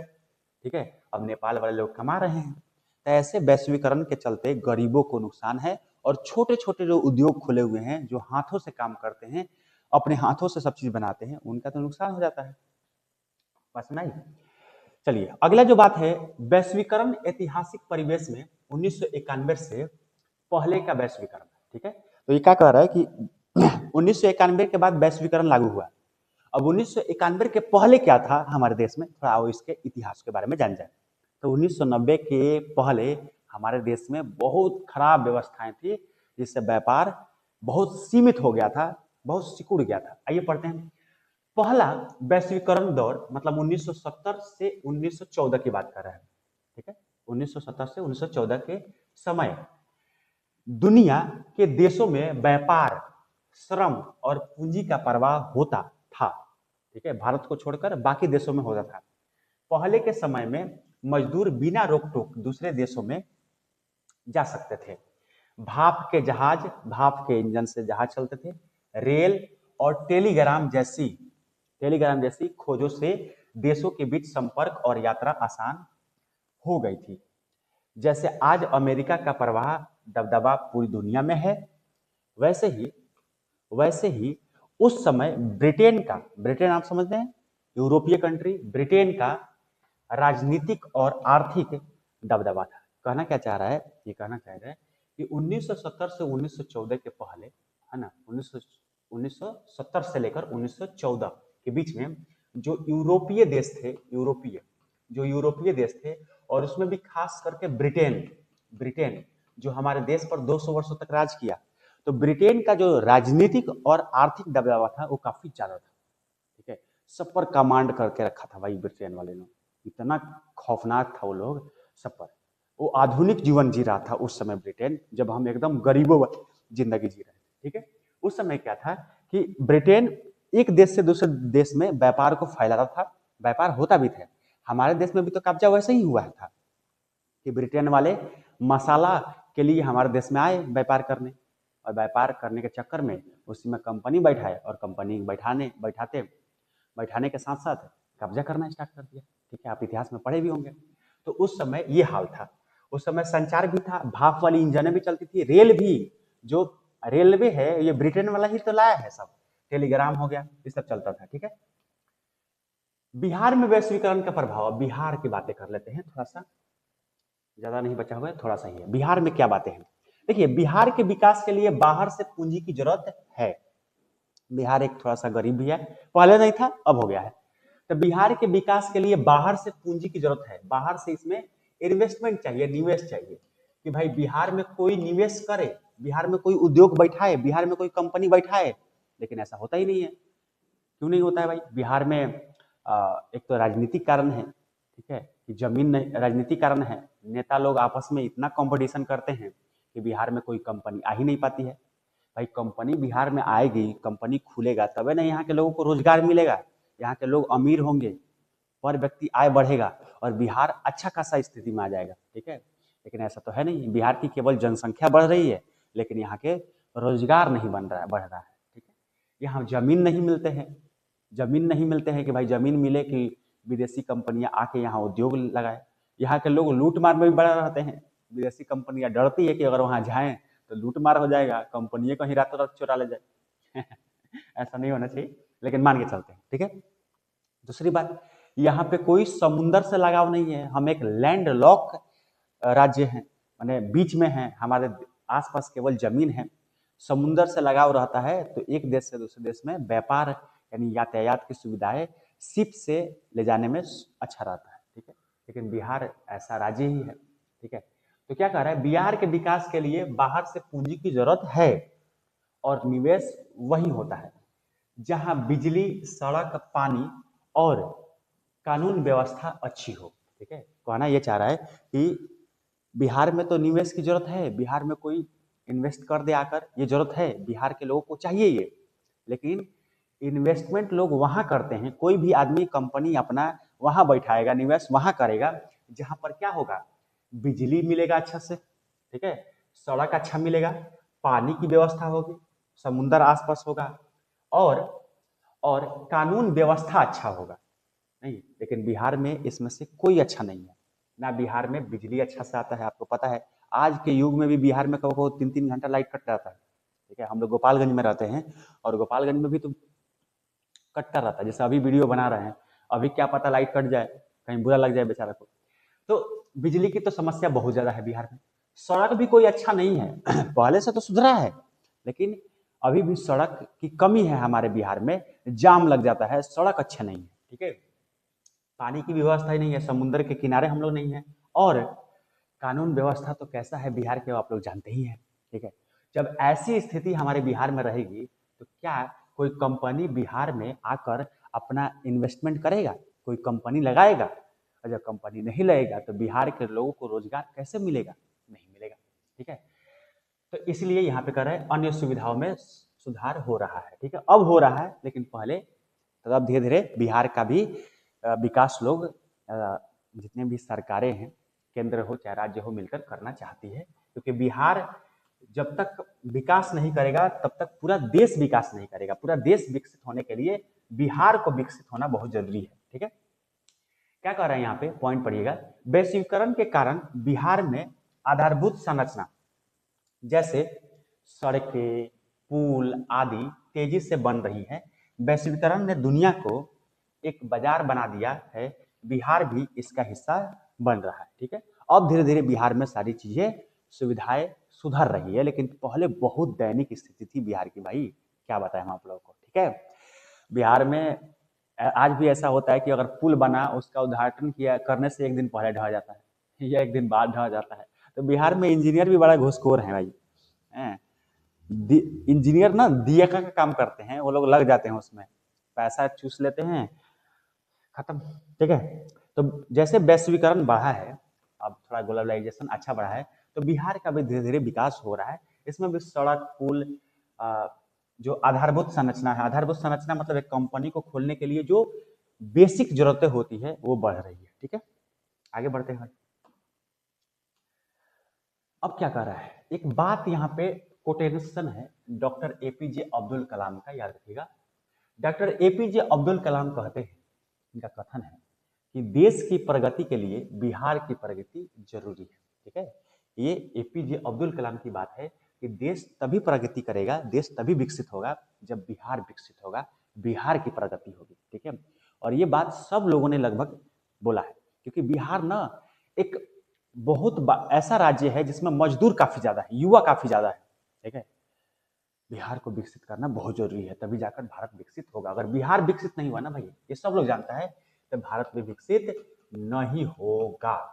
इसीलिए मोदी जी जो आज के प्रधानमंत्री हमारे हैं, वो चाहते हैं कि पहले बिहार को विकसित किया जाए, जिससे हमारा 1947 तक लक्ष्य क्या है भाई, 1947 तक भारत को विकसित हम कर सके। ठीक है, आगे चलते हैं। बिहार पर वैश्वीकरण के सकारात्मक क्या प्रभाव पड़े ये देखेंगे। यानी जब वैश्वीकरण 1991 में लागू किया गया तो बिहार में ऐसा क्या सकारात्मक प्रभाव पड़ा, ऐसा क्या अच्छा हुआ, वो देख लें हम। देखिए, बिहार में कृषि उत्पादन में वृद्धि हुई है ना, वैश्वीकरण बढ़ा तो बिहार के कृषि, जो कृषि क्षेत्र में काम करने वाले लोग हैं, उसमें उत्पादन में वृद्धि हुई। उत्पादन में क्यों वृद्धि हुई भाई? उत्पादन बढ़ा इसलिए क्योंकि बिहार का जो उत्पादन सामान है वो दूसरे दूसरे देशों में जाकर बेचा जा सके। ठीक है, तो वैश्वीकरण से बिहार में कृषि उत्पादन में वृद्धि हुआ। ठीक है, दूसरी बात क्या कर रहा है, निर्यातों में वृद्धि हुई। ठीक है, जब आप उत्पादन ज्यादा करेंगे कृषि क्षेत्र में, मान लीजिए आप घेवड़ा ज्यादा उगा रहे हैं, आप गोभी ज्यादा उगा रहे हैं, तो गोभी केवल हमारे देश के ही लोग थोड़ी खाते हैं, बगल वाले देश के भी लोग खाते हैं। ठीक है, जैसे आपको पता है बिहार में जो दरभंगा है, मिथिला जो क्षेत्र है, दरभंगा मिथिला जो क्षेत्र है, उसमें मखाना मखाना बड़ा उगता है, बिहार मखाना का राजा है। ठीक है, तो बिहार में जो मखाना बहुत ज़्यादा उत्पादन होता है मखाना। मखाना का एक्सपोर्ट मतलब उसका निर्यात हर देश में किया जाता है, क्योंकि मखाना जो होता है प्रोटीन का बड़ा अच्छा स्रोत है। मखाना खाना चाहिए, ठीक है, और बड़ा महंगा भी मिलता है। तो मखाना जो है बिहार से कई राज्यों में, कई अलग अलग देशों में निर्यात किया जाता है, ठीक है, बात याद रखना। तो निर्यात में भी वृद्धि हुई। तीसरी बात क्या है? विदेशी पूंजी निवेश। विदेशी पूंजी निवेश में भी वृद्धि हुई, ठीक है। इसका मतलब क्या हुआ भाई?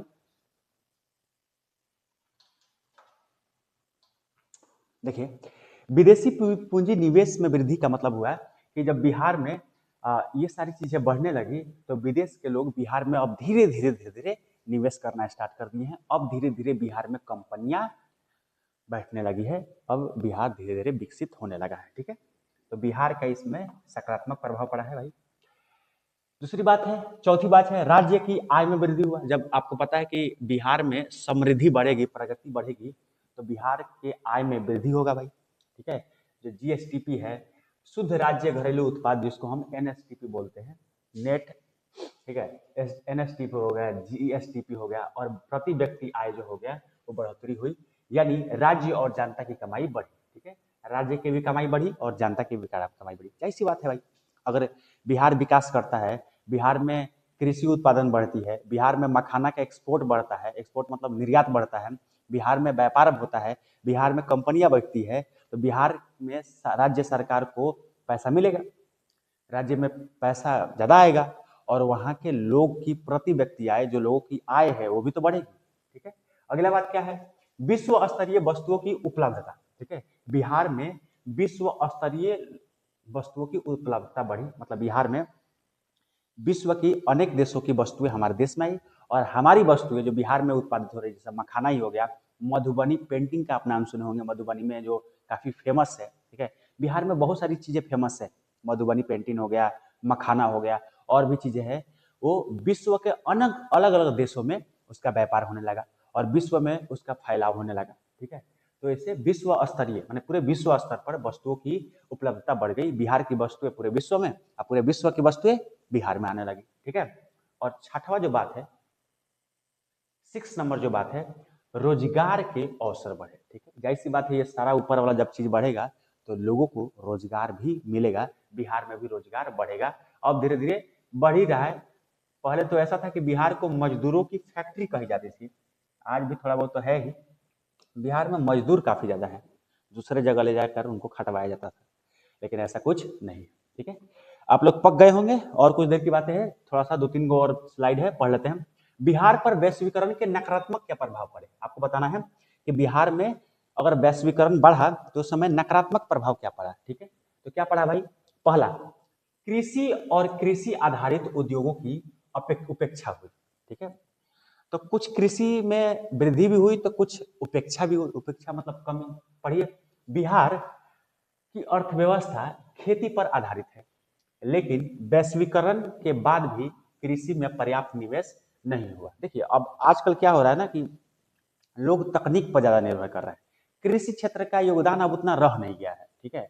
अब बिहार में ज्यादातर कृषि होता है, तो बिहार में ज्यादा कृषि होता है, तो कृषि में जो विदेशी लोग हैं वो उतना निवेश करना चाहता नहीं है, बहुत कम। कृषि में कौन विदेश के लोग निवेश करेगा भाई? बहुत कम लोग करते हैं। तो कृषि में जो विदेशी निवेश है वो घट गया, ठीक है। चाहे कृषि आधारित जितने भी उद्योग हैं वो थोड़ा कम हो गए। क्लियर? दूसरी बात क्या है?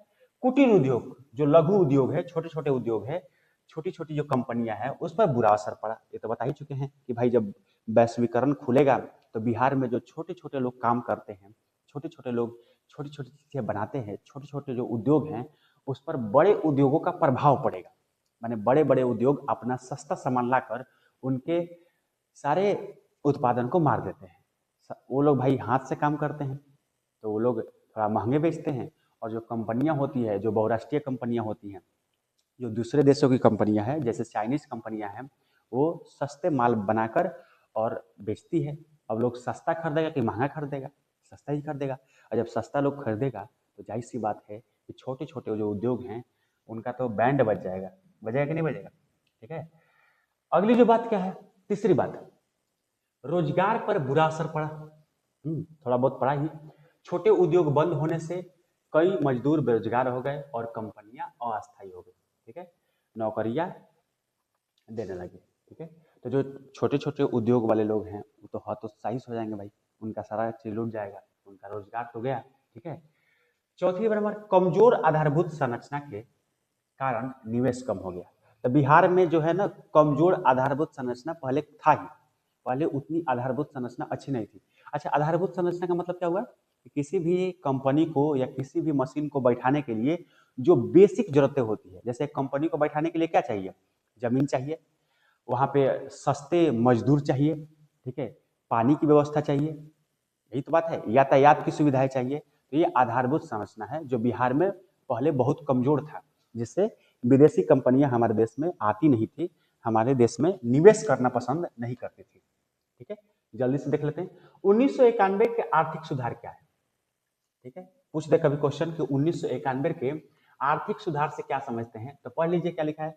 1991 में सरकार की आमदनी कम और खर्च ज्यादा हो गए थे। जाहिर सी बात है, बता भी दिए हैं कि 1991 में सरकार खर्च ज्यादा करती थी, लेकिन आमदनी उसका होता ही नहीं था, क्योंकि वैश्वीकरण नहीं था, उदारीकरण नहीं था, निजीकरण नहीं था। ठीक है, कमाई बहुत कम होते थे। तो 1991 में सरकार की आमदनी, कमाई बहुत कम होती थी, खर्च बहुत ज्यादा होता था, जिससे महंगाई तेजी से बढ़ने लगी और आयात बहुत ज्यादा होता था। ठीक है, अब देखिए हमारे देश में सभी चीजों का उत्पादन नहीं हो सकता है। आप जितनी भी चीजें यूज करते हैं उस सभी चीजों का उत्पादन हमारे देश में नहीं हो सकता है। कुछ चीजें हमको बाहर से मंगाना ही पड़ता है या आयात करना ही पड़ता है। ठीक है, लेकिन 1990 के पहले हम लोग वैश्वीकरण को नहीं अपनाए थे, तो आयात करना, निर्यात करना, ये सब हम था ही नहीं भारत में, बिल्कुल खत्म था। तो हम लोग ज्यादा खर्च करते थे, कमाई बहुत कम होता था, क्योंकि निर्यात नहीं होता था। निर्यात होता है, सामान बाहर जाता है तब ना पैसा ज्यादा आता है, कमाई ज्यादा होता है। ठीक है, तो उस समय निर्यात बहुत कम होता था। विदेशी मुद्रा, जो विदेशी मुद्रा था, जैसे डॉलर हो गया, डॉलर ये महंगा मुद्रा है, डॉलर हो गया, का भंडार लगभग खत्म हो गया था। जब निर्यात ही नहीं होगा, जब हमारे देश की वस्तु बाहर जाइबे नहीं करेगी बेचने के लिए, तो डॉलर हमारे देश में कैसे आएगा। मान लो कि आप किसी वस्तु को बाहर ले जाकर बेचेंगे, तबे तो इस पर पैसा आपको मिलेगा, तो आपके देश में आएगा। आप निर्यात करिए नहीं रहे हैं तो डॉलर कैसे आएगा। ठीक है, तो लगभग खत्म हो गया था। सिर्फ 15 दिन का, यहाँ पे 15 दिन लिखा है, लेकिन उस समय ओरिजिनली कहा जाता है कि 7-8 दिन का बचा था। 15 दिन का भुगतान बचा था, तब भारत को 49 टन सोना इंग्लैंड के बैंक में गिरवी रखना पड़ा। 1990-91 के खाड़ी युद्ध से हालात और खराब हो गए, और इस संकट से निकलने के लिए सरकार ने एक नीति अपनाई, जिससे नई आर्थिक नीति कहा गया। इसी को हम एलपीजी के नाम से भी जानते हैं, उदारीकरण, निजीकरण और वैश्वीकरण। कब अपनाया गया भाई, 1991 में। तो इसकी पूरी कहानी थी। आप चाहे तो इसको स्क्रीनशॉट लेके पढ़ भी सकते हैं, लॉन्ग क्वेश्चन में आ सकता है। ठीक है, चलिए आगे बढ़ते हैं। आगे जो है आर्थिक सुधारों का अर्थ, एक मिनट रुकिएगा। कह रहा है आर्थिक सुधारों का अर्थ क्या हुआ। मैं हम 1991 में जो आर्थिक सुधार किए, इसका मतलब क्या हुआ। तो आर्थिक सुधार का मतलब होता है ऐसी नीति, ऐसा नियम या ऐसा कानून जो 1991 से शुरू की, ताकि उत्पादन बढ़े। क्या बढ़े, उत्पादन, हमारे देश में उत्पादन ज्यादा हो सके, है ना। काम में कुशलता आए, काम कुशलता तरीका से हो सके, लाभ और प्रतिस्पर्धा मतलब कंपटीशन बढ़े, और कंपटीशन, लाभ जब बढ़ेगा तो कमाई भी ज्यादा होगी, रोजगार भी बढ़ेगा। ठीक है, इन सुधारों के 3 मुख्य आधार उदारीकरण, निजीकरण और वैश्वीकरण, जिसे हम इसे एलपीजी, यहाँ पे लिखा है लिबरलाइजेशन, प्राइवेटाइजेशन और ग्लोबलाइजेशन नीति कहते हैं। ठीक है, और एक लास्ट है, और यहाँ पे हम बोलेंगे थैंक यू। क्या बोलेंगे भाई, thank you, thank you, thank you, thank you आप लोगों के लिए, थैंक यू। ठीक है, तो बहुत बहुत धन्यवाद कि आप इस वीडियो को देखें। ठीक है, ऐसे ही थोड़ा सा वीडियो लंबा गया, लेकिन भाई एक वीडियो में पूरा टॉपिक क्लियर करना था तो हम कर दिए। ठीक है, अब बस इसे रोक रोक के आप देख लीजिएगा, और आप देखें, आप पढ़ें, वीडियो को लाइक कर दीजिएगा, वीडियो को सब्सक्राइब कर दीजिएगा और इंतज़ार करिए, आपको अगला वीडियो भी मिल जाएगा अगले चैप्टर का। ठीक है, बहुत बहुत धन्यवाद, मिलते हैं अगले वीडियो में।